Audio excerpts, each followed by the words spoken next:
Hi, welcome to SSC GD question and answer with explanation. और मैं हूं Augustine. अगर आप मेरे चैनल पर नए तो चैनल को सब्सक्राइब करना ना भूलें। तो अभी तक हम देखेंगे अबाउट इकोनॉमिक्स, साइंस, ज्योग्राफी और रीजनिंग, ब्लड रिलेशन। तो अभी हम देखेंगे एनालॉजी। तो ये सारे जो क्वेश्चन है ये आएंगे, ठीक है। ये जो क्वेश्चन है ये आएंगे, ऐसा नहीं बोल रहा हूँ कि ज्योग्राफी के बारे में या फिर हिस्ट्री के बारे में, इकोनॉमिक्स, साइंस, तो ये सारे क्वेश्चंस आएंगे। जो मैं देता हूँ वो आएंगे, ऐसे नहीं बोल रहा हूँ, ठीक है। तो आप पहले ध्यान से देख लो। ये जो मैं देता हूँ ये एग्जाम्पल्स क्वेश्चंस है, तो इनमें से कोई क्वेश्चंस भी आएंगे, ठीक है। तो आपको जानना ज़रूरी है। तो आज का जो पहला प्रश्न है एनालॉजी में, तो ये है कि 12:36 हो सकता है, ठीक है। सही से देख लो, 12:36 हो सकता है, तो फिर 15 क्या होगा। तो आपको पहले ये जो प्रश्न है 12:36, ठीक है, 12:36 कैसे आया ये आपको पहले क्रैक करना है। जब आप इसको क्रैक करोगे तो फिर इजीली आप 15 क्या होगा एक क्रैक कर सकते हो। तो यहाँ पे जो विकल्प में दिए हैं, ऑप्शन ए में दिए है 50, ऑप्शन बी में दिए 45, ऑप्शन सी में दिए 60, ऑप्शन डी में दिए 55। तो पहले आपको ये जो 12:36 है इसको आपको क्रैक करना है। तो जब आप इसको क्रैक करोगे तो इजीली आप 15 को क्रैक कर सकते हो। इन विकल्प में आपको ऑप्शन में आंसर मिलेगा। तो इसका जो सही जवाब है ऑप्शन 60। तो ये 60 कैसे आया, तो पहले मैं आपको क्रैक करता हूँ ये 12:36 का। सो 12 मल्टीप्लाई बाई 3 36 आता है। तो उसी तरह हम क्या करेंगे, 15 मल्टीप्लाई बाई 4 तो 60 आ जाएगा। तो यानी 60 यहाँ पे आंसर में है, ठीक है। आपको कुछ नहीं करना है, 12 को 3 से गुना कर दो 36 मिलेगा, 15 को 4 से गुना कर दो 60 मिलेगा, ठीक है। तो 60 इज द राइट आंसर, यानी ऑप्शन सी। क्वेश्चन नंबर 2, 5:25 होगा तो 7 क्या होगा। तो पहले आप प्रश्न को देखो, फिर प्रश्न को आप क्रैक करो, ठीक है। तो हम क्या करेंगे यहाँ पे, ये जो ऑप्शन में दिए हैं, ऑप्शन ए 42, ऑप्शन बी में दिया है 49, ऑप्शन सी में दिया है 56, ऑप्शन डी में दिए हैं 63। तो हम क्या करेंगे यहाँ पे पहले इसको क्रैक करेंगे। तो इजीली से हम इसको क्रैक करेंगे तो क्या होगा, 5 5 25, करेक्ट। 5 5 25 कर देंगे। फिर साथ ही साथ हम क्या करेंगे, 7 7 49 हो गया, इतना ही, ठीक है। तो 25 कैसे आएगा, तो आप इजीली मल्टीप्लाई करके अगर देख लोगे तो 5 5 25, तो उन्होंने 5 को डबल किया है, ठीक है। अगर 5 फर्स्ट नंबर है तो उन्होंने क्या किया है, 5 को सेम नंबर से मल्टीप्लाई किया है, तो उनको आंसर मिल गया 25।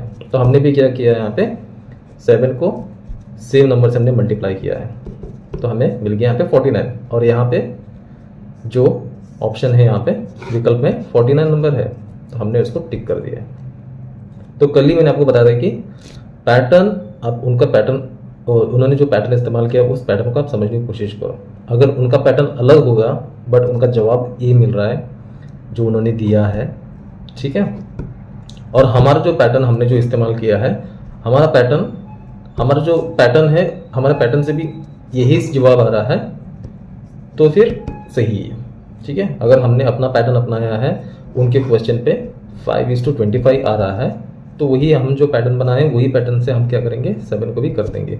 तो विकल्प में जो जवाब आएगा वही सही जवाब है, जो विकल्प में रहेगा वही सही जवाब है, ठीक है। यहाँ पे कोई ट्रिक विक लगानी नहीं, कोई ट्रिक विक नहीं है, सब मैनुअली करना है आपको।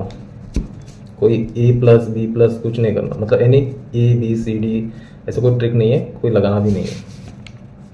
आपको सिर्फ मैनुअली सोचना है एंड लगाना है। Question number 3, book is to other, ठीक है। तो पेंटिंग इज टू क्या होगा। अगर बुक अदर हो सकता है तो पेंटिंग का क्या होगा। ऑप्शन में दिए हैं, option A artist, option B में दिए हैं स्कल्पचर, ऑप्शन सी में दिए हैं पोइट, ऑप्शन डी में दिए इंजीनियर। तो पहले आपको क्वेश्चन को देखना है, समझना है, बुक अदर, ठीक है। ये बुक अदर को कैसे इन्होंने मिलाया है, क्योंकि ये जो बुक जिसने लिखा है, ठीक है, जैसे किताब लेखक द्वारा लिखा जाता है, लेखक लिखता है किताब, तो उसी तरह क्या करेगा, पेंटिंग जो है वो आर्टिस्ट, ठीक है, एक कलाकार आर्टिस्ट द्वारा बनाई जाती है। एक किताब एक लेखक ही लिखेगा, तो उसी तरह से एक आर्टिस्ट पेंटिंग बनाएगा, ठीक है। इन क्वेश्चन को आप समझो। अगर बुक एंड पेन होता तो फिर यहाँ पे चीज़ अलग होती कि पेंटिंग एंड ब्रश, उसी तरह, ठीक है। तो प्रश्न को आपको पहले समझना है कि क्वेश्चन में उन्होंने कैसे आपस में मिलाया है, तो उसी तरह आपको यहाँ पे मिलाना है। Question number 4, oxygen is to respiration, petrol is to क्या होगा। विकल्प में दिया यहाँ पे ए कार, ऑप्शन बी में दिया है फ्यूल, ऑप्शन सी में दिया है कंफ्यूजन्स, ऑप्शन डी में दिया है इंजन, ठीक है। अब यहाँ पे हमें कंफ्यूज हो जाएगा क्योंकि ऑक्सीजन, रेस्पिरेशन, पेट्रोल, अब पेट्रोल के संबंधित में कौन सा जाएगा, कार भी आ सकता है, फ्यूल भी आएगा, इंजन भी आएगा, राइट। तो यहाँ पे हमें क्या देखना है कि ऑक्सीजन श्वसन के लिए आवश्यक है, ऑक्सीजन जो है, ठीक है, श्वसन एंड रेस्पिरेशन के लिए आवश्यक है। तो उसी तरह पेट्रोल दहन यानी कंबशन के लिए आवश्यक है, ठीक है। तो यहाँ प्रश्न में देखो ना, यहीं पे ऑक्सीजन, रेस्पिरेशन, इनको कैसे मिला है, उसी तरह हमें भी यहाँ पे मिलाना है। क्वेश्चन नंबर 5, 64:8 हो सकता है, तो फिर 81 क्या होगा। 64:8 हो सकता है, तो 81 क्या होगा। ऑप्शन ए में दिए है यहाँ पे 9, ऑप्शन बी में दिया 7, ऑप्शन सी में दिया 6 एंड ऑप्शन डी में दिया 10। तो हम पहले क्या करेंगे, पहले जो क्वेश्चन में जो दिए हैं 64:8 कैसे है, इसको हम पहले क्रैक करेंगे, ठीक है। जब इसको क्रैक करेंगे तभी हमें पता चलेगा कि कौन सा पैटर्न इस्तेमाल हुआ है। तो वही पैटर्न जब हम इस्तेमाल करेंगे तो फिर हमें क्या मिलेगा, 81 का जवाब मिलेगा, ठीक है। तो इन 4 विकल्प में से इसका सही उत्तर है ऑप्शन ए 9।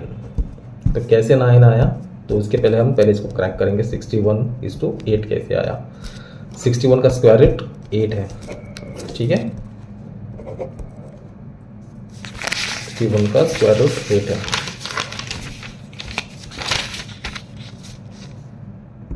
ठीक है। इसको हिंदी में क्या कहते हैं, वर्गमूल। 61 को जो स्क्वायर रूट को वर्गमूल कहते हैं, ठीक है। 61 का जब डिवाइडेड किया तो उसका स्क्वायर रूट हमें मिला 8। इसको हमने डिवाइडेड किया, डिवाइडेड यानी 64 को हमने इतना घटाया तब जाके हमें 8 आंसर मिला, तो इसका स्क्वायर रूट 8 है। तो उसी तरह 81 का स्क्वायर रूट हो गया 9, ठीक है। 81 को आपको इतने बार घटाना है जब तक वो 0 ना मिले। डिवाइड आपको पता है ना, डिवाइड कैसे करते हैं, तो आपको डिवाइड करना है। जब आप डिवाइड करोगे फिर आपको उसका स्क्वायर रूट मिलेगा। क्वेश्चन नंबर 6, 8:32 होगा तो 10 क्या होगा। अगेन हम क्या करेंगे, इसका क्वेश्चन को ही क्रैक करेंगे। ऑप्शन ए में दिए 50, ऑप्शन बी में दिए 40 एंड ऑप्शन सी में दिए 45, ऑप्शन डी में दिए 60। तो इसका जो पैटर्न है इसको हम क्रैक करेंगे। 8:32 कैसे आया, तो इसका सही जवाब है 40। तो 40 कैसे आया, पहले हम क्वेश्चन को क्रैक करेंगे। हमने क्या किया, यहाँ पे 8 को 4 से मल्टीप्लाई किया तो हमें आंसर मिला 32, करेक्ट। 8 4 से 32।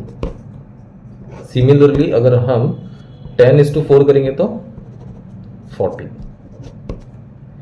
क्वेश्चंस नॉर्मल हमें लगता है बट आप इजीली मत लो, ठीक है। अगर आप इजीली ले लोगे तो पता नहीं कहाँ का ट्विस्ट लगेगा, फिर पूरा फेल हो जाएगा।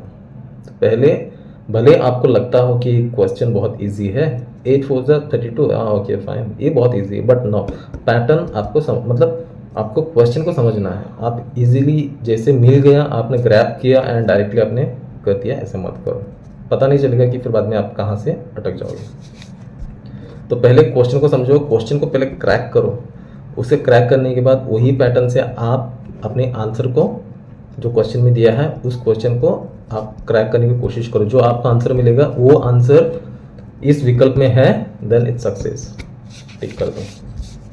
तो आपको प्रैक्टिसिंग करना बहुत ज़रूरी है। Question number 7, doctor is to hospital, lawyer is to क्या है? Doctor is to hospital, lawyer is to क्या है? ऑप्शन ए में दिए कोर्ट, ऑप्शन बी में दिए चैम्बर, ऑप्शन सी में दिए स्कूल, ऑप्शन डी में दिए लाइब्रेरी। देखो ये क्वेश्चन बहुत आसान है। Doctor is to hospital, lawyer is to, इसका सही जवाब है कोर्ट। अगर कोर्ट की जगह यहां पे अगर क्रिमिनल होता तो क्या करते हैं?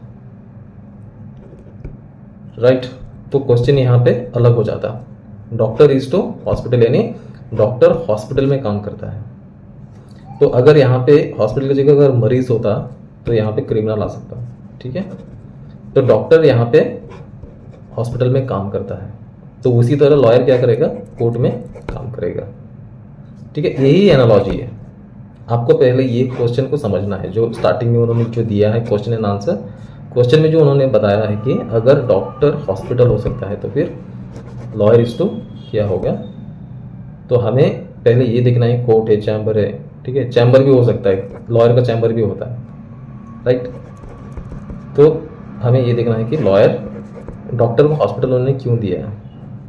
तो बिकॉज वो वहाँ पे काम करता है, तो उसी तरह लॉयर भी कोर्ट में काम करता है। ठीक है, क्वेश्चन नंबर 8, मिल्क काव। ठीक है, मिल्क इज टू काव अगर होगा तो हनी का क्या होगा? मिल्क काव तो हनी का क्या होगा? ऑप्शन में दिए हैं option A B, option B में दिए फ्लावर, ऑप्शन सी में दिए शुगर, ऑप्शन डी में दिए वाटर। तो अभी यहाँ पे देखो दो चीज़ें हैं ऑप्शन में जो आपको अभी समझा रहा था मैं। हनी बी भी है, ठीक है, हनी जो है हनी बी वो बी के पास भी जा सकता है, वो फ्लावर से भी बन सकता है। ठीक है, जो बी है वो फ्लावर पर आके यहाँ से वो स्वीट लेके जाके फिर हनी बनाता है। तो अभी हमें एक चीज़ यहाँ पे समझना है कि फ्लावर एंड हनी का कैसा रिलेशन यहाँ पे मिला गया, बट उसके पहले हम क्या करेंगे? क्रैक करेंगे मिल्क एंड काव। ठीक है, मिल्क एंड काव दिया है, तो यहाँ पे कैसा है कि दूध गाय से प्राप्त होता है, करेक्ट। तो हनी कहाँ से प्राप्त होता है? फ्लावर से होता है, बट फ्लावर के जो जूस निकालकर उसे ले जाता है बी। तो फ्लावर एंड हनी के बीच में बी है, तो हनी जो है वो थर्ड पार्टी, तो डायरेक्ट कनेक्शन हनी का किसके साथ है? बी के साथ है। सो हनी प्राप्त करता है कौन? बी। तो इसका सही जवाब है ऑप्शन ए। ठीक है, तो इसलिए कहता हूं कि क्वेश्चन को आप समझो। क्वेश्चन नंबर 9, 3:6 होगा तो 5 क्या होगा? 3:6 होगा तो 5 क्या होगा? ऑप्शन में दिए हैं, ऑप्शन ए में 10, ऑप्शन बी में दिए 12, ऑप्शन सी में दिए 8 एंड ऑप्शन डी में दिए 15। तो इसका सही जवाब है ऑप्शन ए 10। ठीक है, जैसे कि 3:6, 5:10, इतना ही है। तो ऐसे चीज़ों को आप इजीली ओके कर दोगे, बट उसको एक बार रिवाइज कर लो। ठीक है, कई बार हम बहुत इजी समझ के हम टिक कर देते हैं, उसके बाद अफसोस हो जाता है जब पता चल जाता है कि ये गलत है। तो आप बिना पैनिक नहीं होना है, सब आराम से लेना इजीली। ठीक है, इजीली लो। क्वेश्चन नंबर 10, 144:12 हो सकता है तो 169 क्या होगा?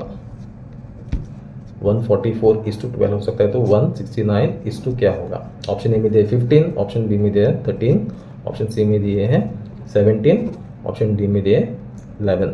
ठीक है, तो इसका सही जवाब है ऑप्शन बी 13। तो 13 कैसे आया? तो ये 13 कैसे आया ये देखने से पहले हम क्या करेंगे? क्वेश्चन जो है उसको क्रैक करेंगे। 144:12 कैसे हुआ? ठीक है, ये 144:12 कैसे हुआ जो हमें आंसर 169 का मिलेगा। 144 का स्क्वायर रूट 12 है, ठीक है। तो अभी जो मैंने बताया था डिवाइड करके हमने स्क्वायर रूट निकाला था, तो उसी तरह यहाँ पे भी डिवाइड करके जब स्क्वायर रूट निकालते हैं तो इसका जो जवाब आता है वो 12। तो उसी तरह 169 का जब स्क्वायर रूट निकालते हैं तो उसका जवाब आता है 13। सो 169 का स्क्वायर रूट है 13। Option B is a right answer, ठीक है। आपको स्क्वायर रूट निकालने के लिए आपको डिवाइड करना है, आपको इतना डिवाइड करना है, आपको जो 169 है उसको आपको डिवाइड करना, इतना घटाना है कि आपका आंसर 0 तक पहुँचे, ठीक है। स्क्वायर रूट के बारे में फिर मैं स्पेशली उसके अलग में एक शॉर्ट्स बना के डाल दूंगा, ठीक है। तो आप जब एनालॉजी का जो क्वेश्चंस आते हैं ना, आप उनको इजीली मत लो, आप प्रैक्टिस करते रहो, ठीक है। क्योंकि उसमें एनालॉजी में आपको क्वेश्चंस को जानना ज़रूरी है, और जो क्वेश्चन में जो आते हैं उस क्वेश्चन को आपको क्रैक करना है। जब आप पहले क्वेश्चन को क्रैक करोगे उसके बाद आपको आंसर क्रैक करना है। क्यों? जब वो वहाँ पे बताते हैं कि जब अगर ये आ सकता है तो फिर आपके जवाब क्या रहेगा, तो आपको पहले वहाँ पे क्रैक करना है कि इन्होंने कैसा पैटर्न इस्तेमाल किया है, उसी पैटर्न को आपको इस्तेमाल करना है। फॉर एग्जांपल शायद उन्होंने कुछ अलग पैटर्न इस्तेमाल किया है और उनका, फॉर एग्जांपल अभी देखो 2 + 2, ओके, 2 + 2 उसका आंसर है 4, और आपने समझो कि और उन्होंने पूछा 3 का क्या हो सकता है, तो आप क्या करोगे, पहले उनका पैटर्न को क्रैक करोगे। आप करोगे कि ओके इन्होंने 2 + 2 कर दिया, इन्होंने 4, या फिर आपने मल्टीप्लाई किया, कुछ और कर दिया, आपने अपना कुछ अलग पैटर्न लगा दिया, तो आपका अलग पैटर्न से आपका जवाब 4 आ रहा है, तो वही पैटर्न अपनाओ, ठीक है। वही पैटर्न अपनाने के बाद जो विकल्प में अगर 6 है तो समझो कि हाँ 6 सही जवाब है। ये नहीं कि उनका जो पैटर्न इस्तेमाल किया है 2 + 2 और आपने मल्टीप्लाई किया है बट आपका आंसर वही आ रहा है, तो उसके बाद आपने जो क्वेश्चन में दिया है उसको भी आपने सेम पैटर्न इस्तेमाल किया है, बट उसका जो जवाब आ रहा है वो जवाब अगर विकल्प में है तो वो सही जवाब है, ठीक है। भले पैटर्न अलग हो सकते हैं बट आंसर एक आ रहा है तो